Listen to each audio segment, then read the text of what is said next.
Hello and welcome back. It's time for another Kellerman vlog. This is where we discuss the murder mysteries written by author Jonathan Kellerman. I reread them, I make notes, and we talk about it. Stuff that I like, stuff that I don't like, stuff that bothers me, questions that I have. Let's get into it. Today's book is The Museum of Desire, which first of all is a really cool name. These vlogs are for people that have read the books, so there might be spoilers, and if you haven't read the book, here is a synopsis. So our main characters are psychologist Alex Delaware and LAP detective Milo Sturgis. And they are called to the scene of a murder that is very different than anything either one of them has seen before. It's at a very wealthy mansion that has been rented out for a party. There is a limousine there. The limousine driver has been killed, and then there are, I believe, maybe three or four victims. I can't remember if it's four counting the driver or not. Let's just see. There's the lady. There's the mentally disabled guy. There's the player. I think it's three, and then the driver. But that doesn't matter. You'll find out when you read the book. Driver is killed, and there's victims in the back of the limo that are killed, but they were clearly not killed in the limo. It's all staged.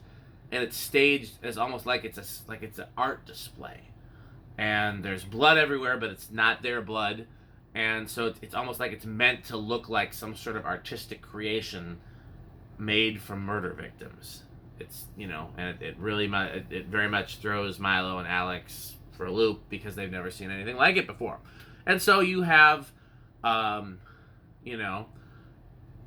I believe, murders to solve. People that seem to have no connection whatsoever, and it does take the direction of art, and that's the biggest spoiler that I'll give for the plot. Let's get into my notes. This is another book that's harder to visualize for me, but less so than the last two, and in part I think it's just because it's such a overwhelming concept. It's not just that the imagery is lacking in comparison to some of the other books, but also that this is just a lot to take in, It's also an original story, although a little more in line with what we're used to from Kellerman. There's quite the varied cast of characters. As usual, Kellerman makes them all interesting, and they all seem like real people. My notes. Sosh pages. Somebody is referring to social media as SOSH pages. Sosh pages. Does anybody actually say that? I feel like Kellerman just makes up his own slang terms trying to sound young and cool, and it's, it's like the meme with Steve Buscemi saying, "Hey, fellow youths," and no. Is Zwieback a common reference? It's not in my circles. I was under the impression it was uncommon outside of Europe. When I posted these notes in the Kellerman Facebook group, people pointed out that it is a common reference for babies.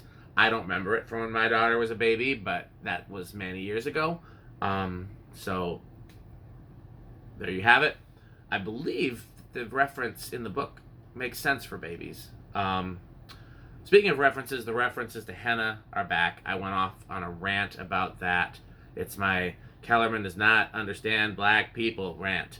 And he definitely doesn't understand black hair because he keeps referencing HENNA to black women's hair. And HENNA is used as a conditioner and a strengthener for black women's hair, but it does not make a visible change to black hair unless that hair has been dyed, fried, and laid to the side, and that's not anyhow. So I ranted in the last video about how everybody wants Alex, and the suspects want him, the victims want him, the judges want him, the attorneys want him. Everybody's like, bring that Alexander guy, bring the psychologist guy. And in this case, it's bring the Dumas guy. Crispin, who is a witness that is rather difficult, demands to speak to Alex when Alex and Milo want to speak to him, and it's too convenient.